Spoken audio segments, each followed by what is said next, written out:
Coming up next, the Bookening reads Anthropomorphic Children's Literature.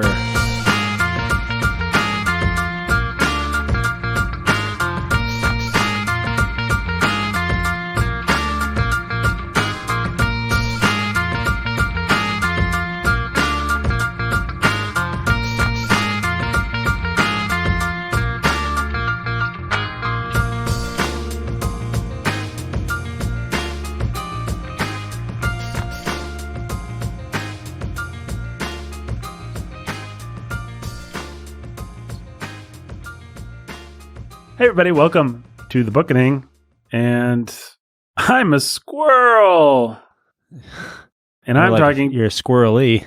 Yeah, I am pretty squirrel. Well, squirrels just want to have fun. That's what I always say. And squirrel, squirrel, squirrel. Boy, love your squirrel. He was a boy, she was a squirrel. Well, all the squirrel-related puns that you can make. You may not be a squirrel, Nathan, but you sure are nuts.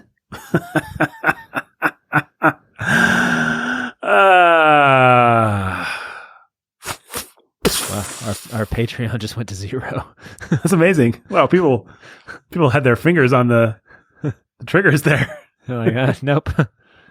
We're done.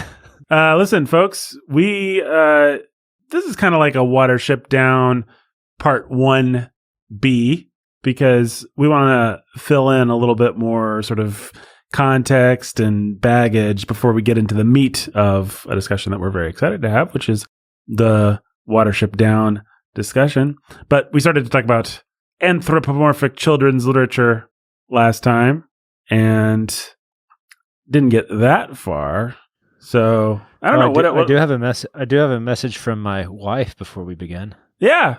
She says that if we don't stop saying Dracula and Frankenstein during the Patreon stuff, she's gonna stop listening. Wow. That's harsh. That is. She is tired of hearing those names. So you know what I say to that? What do you say? Frankenstein. Dracula. Oh, yeah. You know, you have to know when to retire something like that. And my philosophy... Go ahead. Well, my philosophy is to run it into the ground. But you never know what you have until it's gone. Yeah, you never know what you have until you've pounded it into the dirt. You can never really appreciate a horse until you've beat it to bloody horse flesh. That's right. That's my motto. There's a shirt. Yeah, you can never really appreciate a horse until you've beat it into bloody horse flesh. You never know a man until you've seen his insides. Inside of a dog, it's too dark to read. That's right. Well, listen. We need to talk some more about anthropomorphic children's literature, because Watership Down is really, really an interesting mix. Like it tries to sort of portray rabbits as rabbits without adding too many human qualities to them.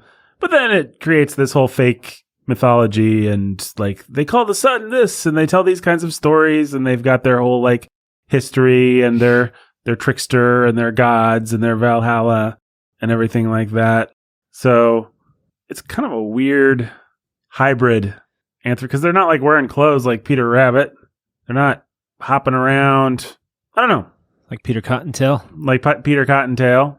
Yeah. They're not just doing animal stuff like Aesop's fables, but they're doing a lot of animal stuff. So I don't know. What other thoughts? Also, yeah, go ahead. Yeah, I mean, but they're not completely human either, right? He's trying to say, well, it's true anthropomorphic in the sense that he's trying to say, what if they had some sentience, some consciousness, which we would say would be the anthropo part. Right. But also were still animals and had their own rabbit culture. And like I was saying last time, I like that because I think he really strikes that balance in this book. They live in burrows. They still have the animal qualities to them. They have this weird religion and all these things that make it seem like, yeah, if rabbits had consciousness like we do, right? Not human consciousness, but just consciousness, right? That this might be what they would be like, you know? Mm-hmm. And that's where I feel like I talked a little bit about the Green Ember last time, and I hope I didn't make anybody mad because my kids like that book, and we have nothing against it. I just don't think that it's Like, I don't think that it hits that note the same way that this book does. Right. Because in the way you can tell is, imagine if humans were to step into the same story, would anything change? Right. And with this book, yes, a lot would change. You can't imagine Absolutely. people acting this way, right? Right. It would seem weird and out of place. But if you imagine people stepping into the story of the Green Ember, yeah, it would work just as fine. Right. They can't jump as high, and maybe you want to have the birds that are their enemies, but there doesn't seem to be that same sort of innate understanding of that balance between this anthropomorphic stuff that's happening here. Like the Nun's Priest tell with Chanticleer, that feels those are definitely animals in that story as well. And I think that for whatever we might say about the Dun Cow, right? I think it manages to do this as well, maybe in a weirder way. I mean, there's some strange violence that happens with these animals, but that's very attempting kind of a similar trick where it's like they're animals, they behave and think like animals, but there's also this broader mythology to the whole thing, which is fascinating to me. I can't think of, like, I grew up reading the Redwall books. Did you grow up with those books? I never read them actually when I was young. Redwall, my brother did. Was your who did? My brother. We came across it because of the PBS series. Right. There was some dorky. There was some animated series. Yeah. It was actually not bad. And so that's how we first discovered it. And then my brother got them and read them. At that point, we were too far along for me to be interested. I was too old. Yeah, which is fair. There's a 4-year gap between us. Yeah, and your brother's a dumb idiot. Yeah, I mean, we occasionally let him out of the mental institute, but usually he stays there. So, right, you just throw him some Redwall books. Yeah, we're like Lenny and what's his face? Yeah, it was tragic what happened to your brother, ultimately. Yeah, especially the fact that I really should have aimed better. It just made things worse, but yeah. I was just enjoying that joke. Yeah, I was just trying to figure out what I was saying. I was just enjoying that. Well, honestly, Brandon, it's been a long day. My air conditioning went out. We had it replaced. I think we were talking about that off mic, not on mic. But my brain might be going a little slow right now. I've had air conditioning issues in the past, and they're not fun. They make things hot, and it's been hot and miserable lately. It's been in the 90s here. Yeah, it's been in the 90s here. I'm south of you, so we're even hotter. You know what they call it when a bigwig trains his young rabbits to be warrior rabbits? Hair conditioning. Because he's conditioning the hairs. I forgot. Was that really a joke in the book? Surely not.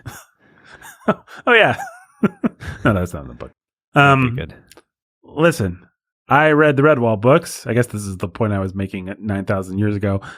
And in Redwall, what they do is every animal is a type. So weasels are sneaky and duplicitous, and mice are kind of brave and stand up against the odds, and badgers are big and burly and muscular, and moles are loyal and thoughtful, and hares are kind of fast and jumpy and all this sort of thing.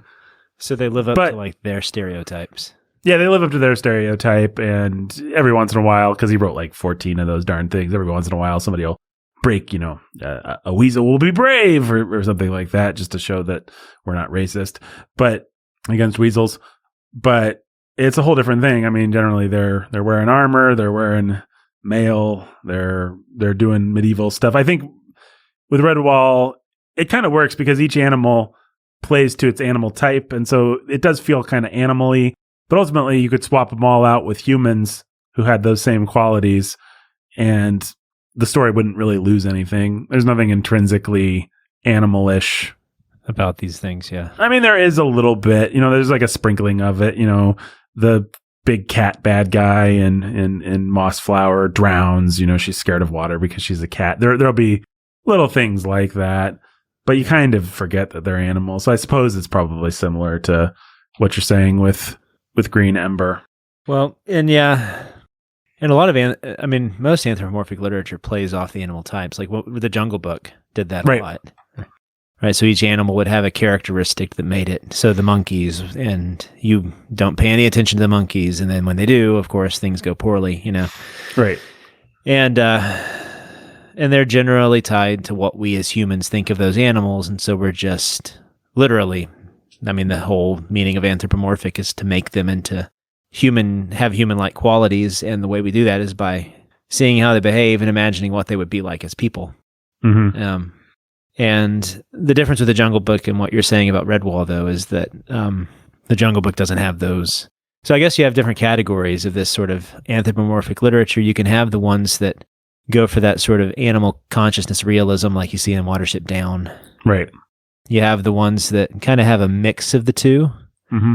So they may lean towards the stereotypes like Redwall or Jungle Book, but Right. then there's also the ones that give them human clothing and characteristics like that. So Redwall would fall into that category with stereotypes. Wind of the Jungle Willows. Book doesn't really give them human clothing. Yeah, Wind of the Willows. Have you read that? It's been probably 30 years. Yeah, same. It's been a young long man. time. We should do it probably. I I need don't to know. I don't know why we've never thought to do it on this podcast, but because people love Wind in the Willows, right? Oh yeah, people do. They love it a lot, and it's one of those that I need to read with my kids. I just never have gotten around to it.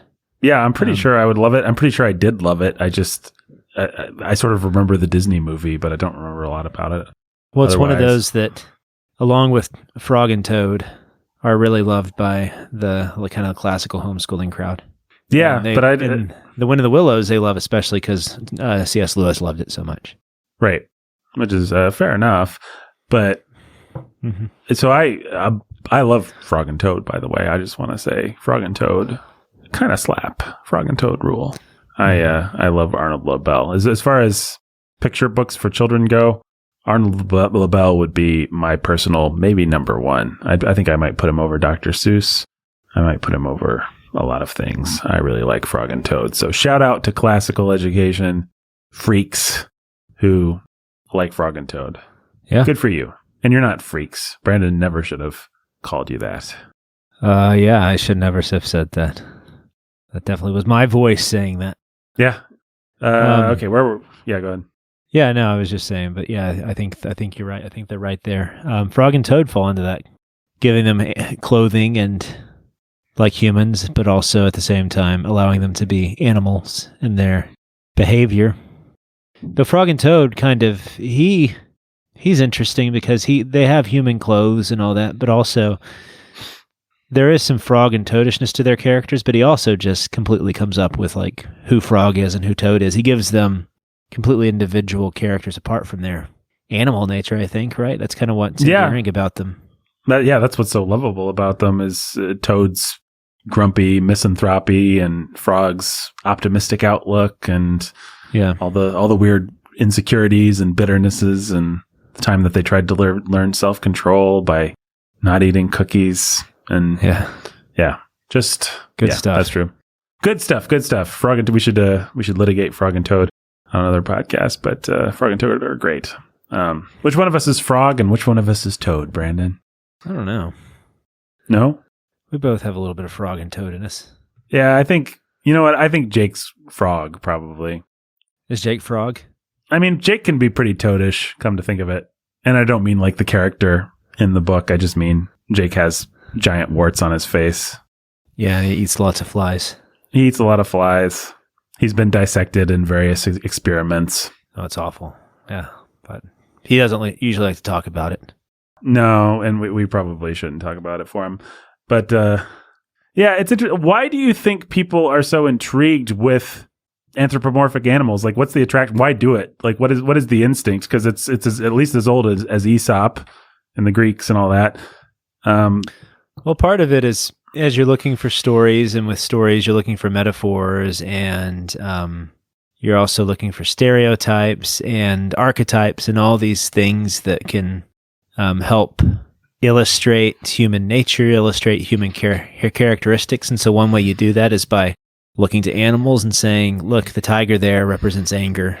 Mm-hmm. The cat there represents craftiness. And so then you throw those in there and you show what happens when these animals interact. And so then you can get some sort of parable or story out of it. That's definitely what happened with Aesop, right? Mm-hmm. And I also think that we just have a tendency to want things other than ourselves to have the same sort of narratives we have.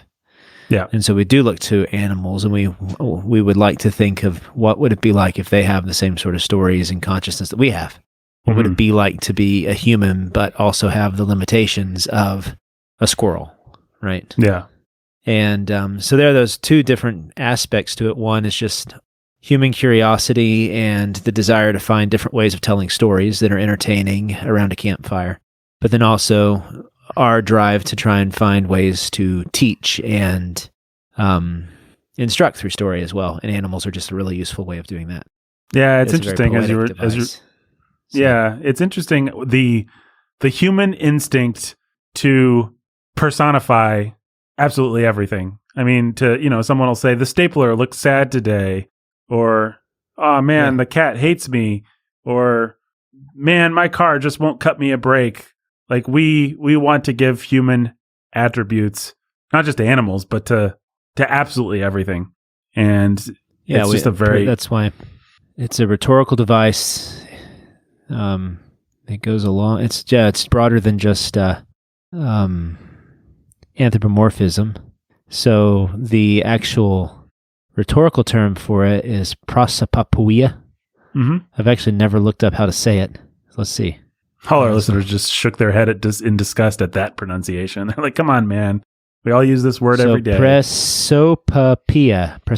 Ooh, sopopoeia. Have you ever had a sopopoeia? I've never had a sopopoeia. Sopopoeias are amazing. Anyways, a sopopoeia is a little Mexican pastry. It's like a puff pastry. Oh, yeah. Mm-hmm. A little bit of brown sugar and stuff on top, or cinnamon and sugar, and then you're supposed to break it open and pour honey inside of it with a little bit of butter. Yes. I've seen these. Yeah, great. Anyways, prosopopoeia. Ooh, prosopopoeia. Anyways, I keep making myself hungry every time I say it. Mm-hmm. Mm-mm. So a figure. So the literal definition of this is it's when an abstract thing is personified, mm-hmm. or an imagined or absent person or thing is represented as speaking. Then you also have that's a form of personification. It's generally though like an abstract thing that's doing it. What's an example of an abstract thing? Like liberty, like Lady Liberty, or something? That love, liberty, something like that? Love, liberty, wisdom, wisdom. There's lots of wisdom. Wisdom cries out in the streets from Proverbs 1. Wisdom is personified. Yep. Let's see. So is personification the broad category then? So here's an example from Shakespeare. The iron tongue of midnight hath told 12 lovers to bed, 'tis almost fairy time. Mm-hmm. So midnight's this abstract voice that there takes on a voice. Let's see. Some of these are saying it's a figure of speech in which an absent or imaginary person is represented as speaking. What's an example of that? Like if Brandon was here, he would say this? Yeah, where you take on the voice of someone else who's not there. Like William Shakespeare is probably spinning in his grave? Yeah. Let's see. So the easiest means to prosopopoeia in moving pictures is using animation to give human shape and motion to lifeless things. A train at the top of a hill sniffs a flower before swooping down the other slope. Holsters even spread themselves to receive Panchito's revolvers. A steam engine is given eyes, piston chambers that thrust like feet. Okay, that's not helpful. Quality, especially those. Device. The majority of authors usually distinguish between two modalities. Oh, man, this is complicated stuff. Direct discourse or indirect discourse. This is interesting stuff. I've never looked at this all that deeply. There's always something new to learn, Nathan. Isn't that fun? There is always something new to learn, and it is fun. So what do our listeners need to, what's the distillation here? Oh, anyways, so I'm still trying to figure it. So basically prosopopoeia, it's come to just be a broad application of personification. Anyways, okay. But apparently it's more complicated than just that. But all I'm saying is that it stretches beyond just animals. We like to give attributes to all sorts of different things. And John Ruskin, who was a famous thinker in the 1800s and was part of the, not the Romantics, but the Dante Rossetti and those people. What are they? Those guys called Dante Rossetti. You know what I'm talking about, right? Yes, I know exactly what you're talking about. I just can't. He's part of the pre-Raphaelite people. Yeah, the pre-Raphaelites. But sorry, I was looking. So John Ruskin, he wrote a lot of vital. He's the one who wrote a lot of the books that would become foundational for the way that people thought of art and literature in the mid-1800s. He was one of the first literary critics. He wrote a book, I think it was in his book Modern Painters, where he talks about something called the pathetic fallacy.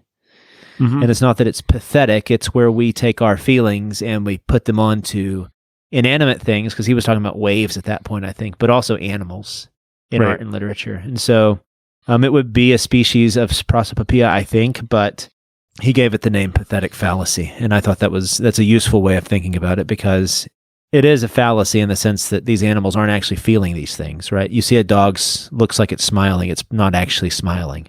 But we like to take those things that look human and then attribute human feelings to them. And so for Ruskin, that was the pathetic fallacy. So anyways, for him, all these children's books are committing the pathetic fallacy. And by fallacy, does he mean like we shouldn't do it? Like it's No. It's just a way of thinking of when you would say something like the clouds seem sullen, or when the leaves dance. Right. So the clouds aren't sullen. The dog's not actually laughing. Right. So it's a fallacy in that sense, but it also allows you to say poetic things about them. It's a type of metaphor.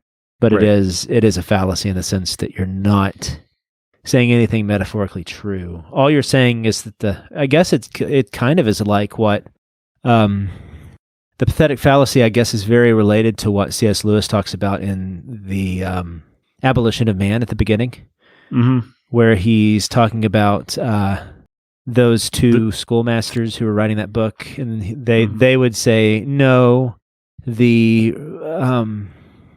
the waterfall is not sublime. You have sublime feelings about the waterfall, right? Right. And he disagrees. C.S. Lewis does. He rejects that. Here, Ruskin would be saying that, no, I mean, the clouds aren't sullen, but they do make you feel sullen because they seem sullen to you, right? And I don't know if C.S. Lewis would have a beef with that, actually, because I don't think he would think that clouds themselves are sullen. No, I think Chesterton might. Because Chesterton has enough of a poetic soul that he would say, well, God just made the clouds to be sullen. I mean, I think he might actually go that far. I'm putting words into Chesterton's mouth here. But I think he might actually say, oh, yeah, no, God made dogs to evince loyalty in such a way, not so that we can read it into their weird animal instincts, but he actually just made it so that we can, weasels are cunning, lions are noble, clouds are sullen. These are all actual things that can be said to be true in some ontological sense. Maybe instead of ascribing that to Chesterton, I should say, it's kind of what I think. I think God made a big old world of things for us to go out and personify. I mean, I think these types are so reoccurring and so universal. Like, nobody sees a lion and doesn't think of kingliness, for example. So I have to think that kingliness was built into the creature. Somehow, that the creature was built to represent kingliness, if that's not the workings of a air-conditioned-less tired brain. Yeah. Sorry, I'm really running down another rabbit trail, but I should. A rabbit trail? Yeah. It's just fascinating. Man. So prosopopoeia means literally putting on a face. So it's the way that... So prosopopoeia really is... man. There's a lot to read. So this will be for another episode. There's a lot to think about here that I didn't realize prosopopoeia was this broad. Mm-hmm. But personification, like this person here is arguing that, so it literally means prosopon to the face or person to make. So it's like it means to take on the face of another. It can be to take on. So they use the book of, they use the voice of wisdom in the Bible, in the Proverbs. That's a type of prosopopoeia, right? Mm-hmm. But this person's arguing that any sort of narrative writing, like Jane Austen, when she's writing in the indirect style, is doing a sort of prosopopoeia because she's taking on the face of her characters, which is really interesting. So prosopopoeia really is kind of a fundamental aspect of all literature, kind of a make-believe, pretend, which is why some people hate. Why some people hate literature, because it's just lies. It doesn't give you the truth. Yeah, well, those people could take a walk in the sticks. Hey, Shakespeare, why don't you give us the truth? Yeah, come on, Shakespeare. Quit lying to us, Shakespeare. Yeah. Anyways, but I enjoy animal. What? How do you spell that word for our listeners who want to? Yeah, so it's Prosopopoeia, prosopopoeia. Very similar to onomatopoeia. These are the rhetorical figures that they would have taught in Roman schools when they were trying to train their orators. So these are the things you could have used to spice up your speeches. One of the tropes. So, anyways, but it's related broadly to this discussion of animal literature. So, because we like to take on the face of things, that's part of it. Like we said earlier, it's as you tell stories, you like to be creative and find different ways of telling them, and so you try to take on and give life to different things. And that's part of animal literature, and part of what these stories are doing is that taking on the face of something else. So then you can use that to say something you wouldn't otherwise be able to say as clearly. I mean, think how many of Aesop's fables have stuck with you, Right. Like the lion and the mouse, or the tortoise and the hare, and all these fables, or even Beatrix Potter's stories. A lot of it has to do with the animal qualities, but also because, like any good metaphor or symbol, they are able to really hone down and get at that essential thing easier than just saying it abstractly. Yeah. Which I think explains some of your disdain for that horrible book that only bad people like Green Ember. Because I think that's what you said, right?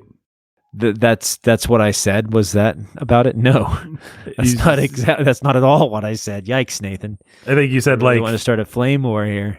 Like the thing that should have been printed on toilet paper.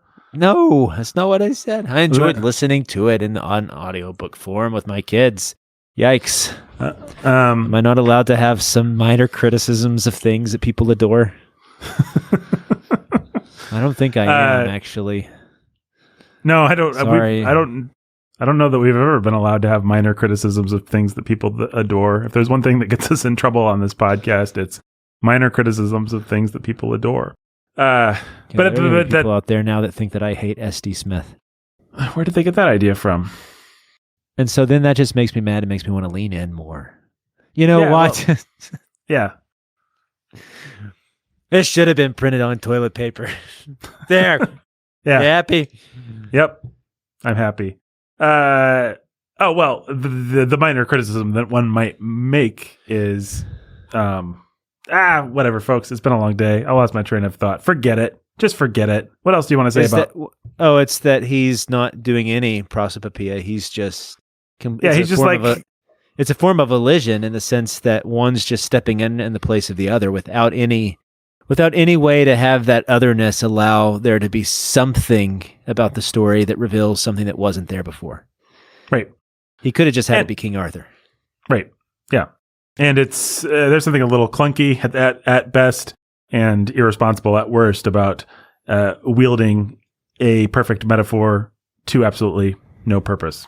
Having nothing to say, but using the signs and symbols that should have some signification attached to them is kind of silly. But the Green Ember is great. It's the best book that.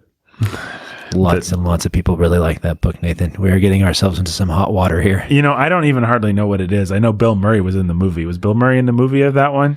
I don't think there was. There a Green Ember movie? I think there was a Green Ember movie. I don't think there was. Okay, so I don't even know what it is. Green Ember, Bill Murray. What happens if I put that in? Nothing. City Bill of Ember is what you're thinking of. Oh, yeah. It's different. Okay. Yeah. I don't know what Green Ember is. I know it vaguely as a thing that people like that Brandon thinks should be printed on toilet paper. It's not. That's not anything that I actually believe. I would gladly I will recommend those books. People, you'll enjoy them. Just know that it could have just as easily been about human beings, and it would have been the same story. Right. Yep. Which is silly. And I think you said the author should be fired into the sun. There are going to be people who disagree with me about that. And yes, of course, it wouldn't be the exact same story. You would lose some sort of animal quality to it. All I'm saying is that obviously, the fact that they were rabbits and in an animal world was not as important to him as the story about the Green Ember that he was telling. That's all. Right. Well, we'll discuss this more in our discussion of Watership Down proper. But one of the things that makes that story such a joy is in fact that it's rabbits. Like all the hero's journey type stuff is recast and recontextualized in a really beautiful, moving way, precisely because he's using rabbits doing rabbity things. And I know that sounds like the most simplistic thing that I could have said about the whole thing, but we'll talk more about it when we get to Watership Down. When we get more into the meat of our Watership Down, when we tear that rabbit open and eat its chicken. I think I can actually see your flesh. H-vacless brain leaking from your nose. Yeah, it's true. It's just melted. Yeah. Boy, folks, I can't string together a coherent chicken. I think the only things that we haven't said about this yet that I would want to say, one is that E.B. White really got it. Did he, though? Wow, you disagree, huh? Well, I agree that he got it in Charlotte's Web, but what about that dumb... I mean, that's what I meant with Charlotte's Web. Yeah, so but let's talk about Louis the Swan. No, let's not. Let's pretend that never existed. Let's go back to talk about the beginning of Louis the Swan. Well, can I just point this out, though? That's precisely actually what rang so weird to us about Louis the Swan's story, was that it starts out being about an animal that behaves like an animal, and then at a certain point, it weirdly crosses the line into being just this purely fantastic thing that has nothing to do with swans.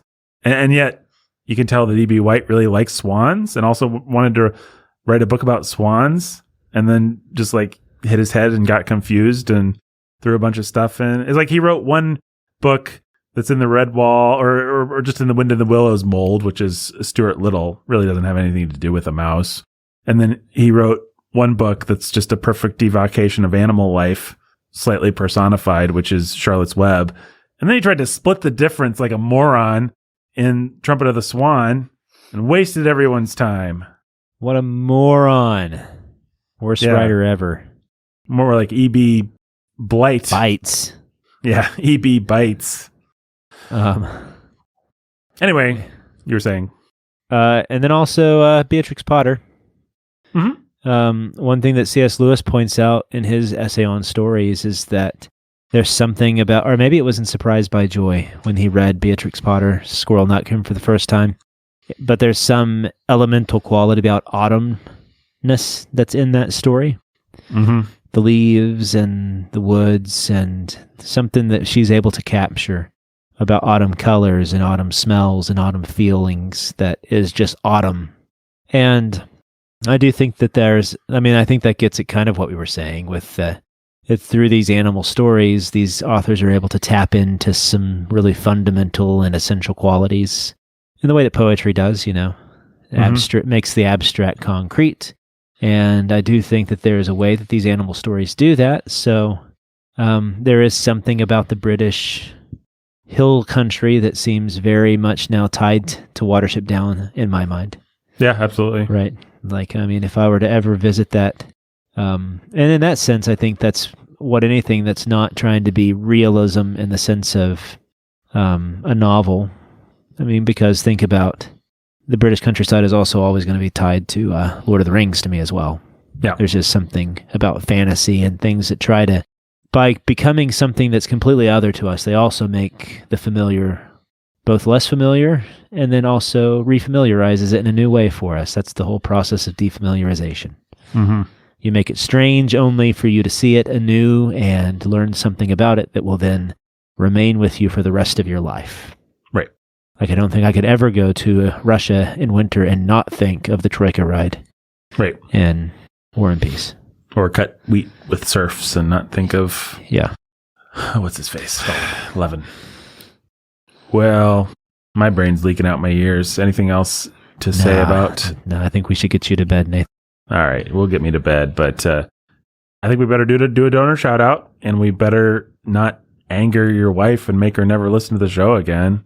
So I don't know. Let's just shout them all out at once. Shout them all out. Yeah, I think that's the easiest, safest way.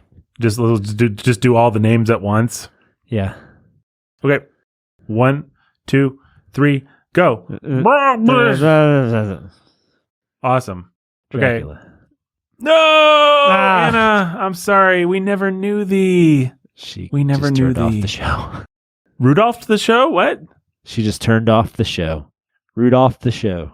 Hey, there is one other piece of business, which is, well, two other pieces of business. Number one, go to patreon.com/thebookening to support this show and to all that kind of thing. And number two, right. I have another patron. I have a new patron to really welcome to the fold. Yeah, so this is true. And her name. Shout them out. Yeah, exactly. She should get her own shout out, I think. Well, and we called her. She actually came last week, and we introduced her. But the thing was, her name was displeasing, and to her. So to her, yes. And she reached out and said, "You guys are even dumber than that book, Green Ember." And wow, yeah, that bad. Wow. She said, "There are 4 things that I detest. They are Hitler, vomit, wow, Green Ember, wow, and the shout out name that we gave her." Yikes. And so, well, what she actually said is, "I don't really know who Eminem is. Like, I'm not actually 90 years old like you guys are." And we gave her an Eminem related shout out, and she didn't put it that way. She was very gracious, but she just said, I think on the podcast, I said, maybe we can do better. And she said, yeah, I think you can do better. Is her name Emily? Is that it? Yeah, it's Emily. Let's call her M Spaghetti. M Spaghetti? You know, Mom's Spaghetti. Never mind. That was an Eminem reference. You gotta Brandon's lose yourself back in the moment. Back again. You want it. Never let it go. You only got one shot. Do not miss your chance to glow. This opportunity comes once in a lifetime. That is lyrics from that song, from the 8 Mile song. That was from Hamilton. Is that really from Hamilton? No. Okay. It'd be funny if it was. Theodosia writes me a letter every day. Yeah, I probably shouldn't have seen that one, actually. Yeah, probably not. Y'all act like you've never seen a white person before. I was going to do some lines from Slim Shady. But anyway. We are going way off the rails here. Yeah, I'm sorry. My brain is, sometimes my brain is leaking out of my ears and like an entertaining, we can just keep doing the show kind of way. But today, my brain's just leaking out of my ears. So we'll wrap her up, folks. But I hope you learned something about prosciutto. Emily, we have to give her a name. Yeah. How about Nightshade? How about M. Nightshade, the Haunter of Dreams? Say it again. M. Emily Nightshade, the Haunter of Dreams. I love it. You love it? Okay, well. We've got a love. Brandon loves it. Okay. We could call her M. Night Shyamalan.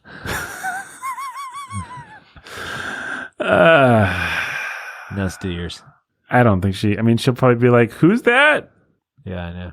I'm not 90 years old like you guys.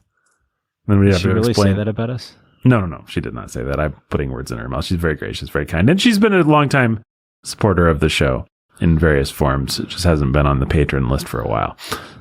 Or the donor shout out list for a while. So she's great. We love Emily. We love all our Emilys. We love the other Emily that we welcomed in last time. But enough. We've got enough Emilys. We've tapped out on the Emilys. Yeah, there are no some more Emilys allowed. If you're an Emily and you want in, you should try it. You should try to give us money and see what happens. We'll send it back. Yeah, we'll send it back. No. That we still have a man in possession of an Emily is in want of nothing. And we have all about the Benjamin. These are the new ones. And we have now Emily Nightshade, the Haunter of Dreams. So welcome, Emily Nightshade, the Haunter of Dreams. And maybe the best one ever. Maybe the best one ever. Maybe the best one ever. We do need to elect, just to spite Jeremy for dropping us. I think we need to elect a new Dark-Hooded Lord of Death. Ooh. Is he gone for good? Is he not on there at all? I think he just dropped us like a hot potato as soon as he married Maya. No, she doesn't get it. She does not get a shout out. That's true. It's not her fault. No, it's not her fault. He's the federal. I guess, except she married the Dark-Hooded Lord of Death. What did she expect? Yeah. Well, I don't know. She probably expected him to keep supporting her favorite podcast, but he didn't. He didn't. He's too busy eating cicadas. He's too busy eating cicadas, and that, folks, is not a lie. No, not at all. That sounded like it should have been, but it wasn't. No. He started like a little side business making cicada-related food, which has a bit of a shelf life, I would think. But hey, I don't know. Maybe he's made $1 million. Brennan's shaking his head and making a very I'm going to say a Robert De Nirian facial expression. Brandon is making. So I try to get out, and they pull me back in. And he's quoting lines from Al Pacino. You know what? They're all the same. That's one thing that Brandon's always saying about the Italians. There's not a single difference. They all look the same. They all smell the same. It's like the green embers of people. All right, folks. Brandon's getting racist. That means it's time for bed. There's a shirt. Brandon's getting racist. That means it's time for bed. Okay, my brain's leaking out my ears. Good night, Brandon. Good night, listener. Good night, Nathan. Goodbye.